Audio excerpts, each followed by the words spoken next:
അമ്മ ഇന്നെന്താ സ്കൂളിൽ കഴിക്കാണ്ടാ? ചോറ് സാമ്പാറല്ലേ? പോയാമ്മ ബിരിയാണി ആയിരുന്നു.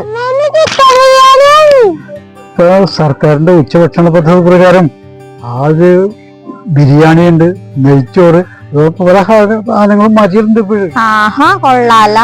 എന്നാ നമ്മുടെ പദ്ധതി പ്രകാരമുള്ള ചായ കുടിക്കഴിഞ്ഞു വാ. ഇത് പെൻഷൻ വന്നിട്ടുണ്ടല്ലോ.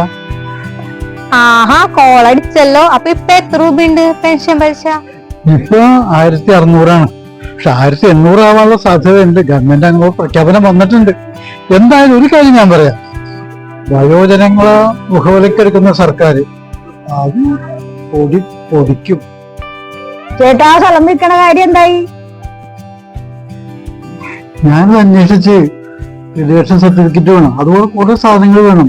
നമ്മള് വില്ലേജ് ഓഫീസിൽ കയറി ഇറങ്ങി നമ്മൾ വല്ലാതെ ആവും. അതിന്റെ ഒന്നും ആവശ്യമില്ല അമ്മാവാ. ഇപ്പൊ സർക്കാരിന്റെ കേസ്മാർട്ട് എന്ന് പറഞ്ഞ പദ്ധതി ഉണ്ട്. ആ വെബ്സൈറ്റിൽ കയറിയിട്ട് അപ്ലൈ ചെയ്താൽ മതി. നമുക്കത് മൊബൈലിലൂടെയും ചെയ്യാട്ടോ. അത് സിമ്പിൾ ആയിട്ട് നമുക്ക് കിട്ടും, വേഗം കിട്ടും. ഇത് എങ്ങനെയാണ് മോളേത്? മൊബൈലിൽ ഒന്ന് നോക്കിയാൽ മതി, അപ്പോഴേക്കും തരും ഡാറ്റ. അതിനെന്താ അമ്മാവാ, നമുക്ക് ഫോൺ എടുക്കാലോ. ഒന്നുമല്ല കേട്ടോ.